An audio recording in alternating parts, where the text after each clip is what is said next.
On the workbench today, we have a beautiful little Passap Occasions, which is a garter stitch machine. And at the moment, it's in very good condition, but we have a problem here. It's stuck. I'm not going to force it any more than that. It will not move otherwise. There's some pretty nice little features with this little machine. And the first one is actually this bar that's attached here to begin with that came with a later machine, but is for some reason with this one along with its actual counterpart. Now this machine has a really nice little storage area back here behind it. And it came with a couple of other tools, namely the first one, this little device here, which is used to grab the knitting and pull it over in relatively large bunches. It did not come with the cast-on comb, but it did, as I said, came with the second one of these, which, let me see if I can get it set up here. Now, if I zoom in, you'll be able to see this comb, get down here where I'm out of it, has little pointed top pins. This comb has little indented top pins, and they're actually designed, the end piece one, this was where the later models had a cast-on comb that hung from here so that you could cast on with an E-wrap and then be able to pull it over really easily. But this is also designed because, of course it has one at each end, but this one has, notice, a totally different type of a peg, and it fits on top of this one. So it was actually designed so that you could, trying to do this one-handed is not exactly easy. Okay, there we go. So that you can mate them up and then be able to pull your knitting from one to the other if you wanted to do stocking stitch. So you pulled it over, turned, it would now be on the top one, hold it, disconnect, put it in place of the first one. And you would continue to do that for however much stocking stitch you wanted. So that made this machine a little more versatile. Okay, now once you remove the combs, you see the stitch size adjustment area here.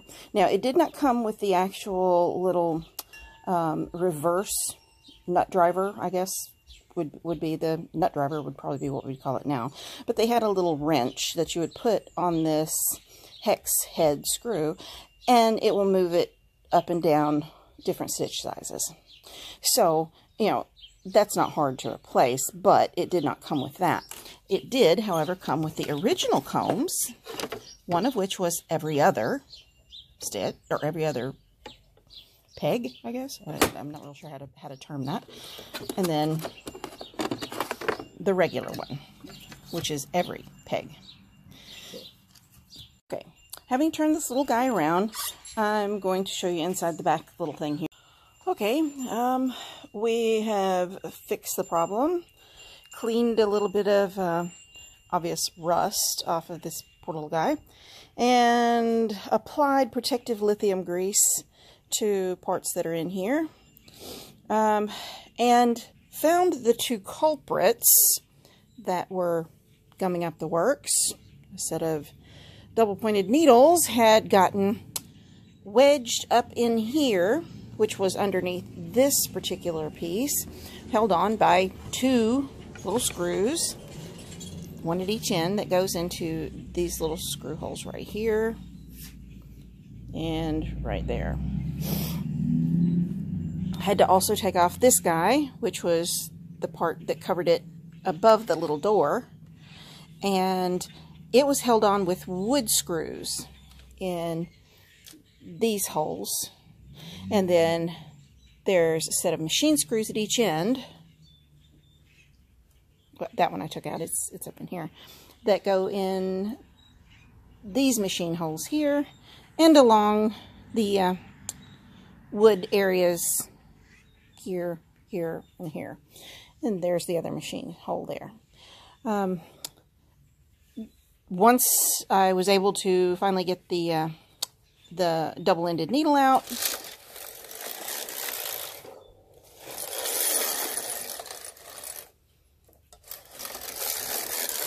got everything oiled back up, greased back up. Works very, very nicely.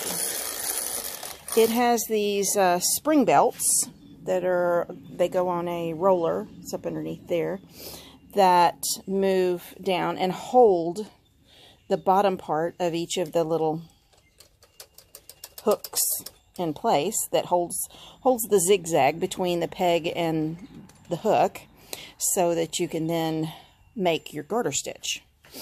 You know, it's got two belts, one below, one above. So when I bring it back this way, you can see the second belt here.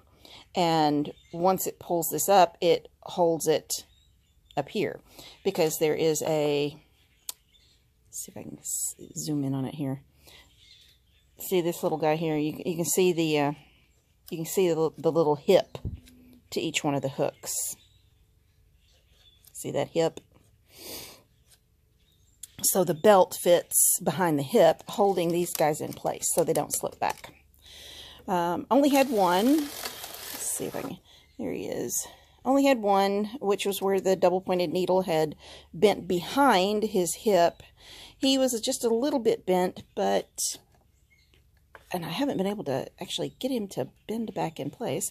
I did take a pair of pliers, you know, trying to get him back in place, and he's the only one that is even halfway cockeyed, so I think it will knit very, very well. So not a hard fix. Ended up being a very, very nice little machine. Now I just need to give the wood part some love with a little bit of orange oil and furniture polish, and I think he will be quite ready to rock. All right. Okay, so we found out that this nut, or this bolt here, is actually a 1/4 inch, which a nut on a nut, or a nut driver, works perfectly fine. Maybe so. Okay, well, there we go. There's your adjustment, all the way from 10 to 0. So, something that was decorative but also useful on this little guy is, notice these little nail heads that are on this top bar. That's a very rudimentary counting system. So if I grab our original bar here and set it into place. Okay, get in there. Just for S's and G's, I'm going to lock him in place, because that's how you do it. You lock them in place that way so that they can't pop out on you. Then, let's see. Okay, that's at about 5. Well, you can't adjust it when it's actually in place, but it pops them through here. Okay, so notice this one lines up with number 4. Then you have 1, 2, 3, 4, 5. Bam. So 1, 2, 3, 4, 5. Bam. So, you know, it counts you off in 5s in each one of them, which is actually pretty nice. You know, it's a very nice little decorative feature that works really well. So, you know, all in all, beautiful little machine.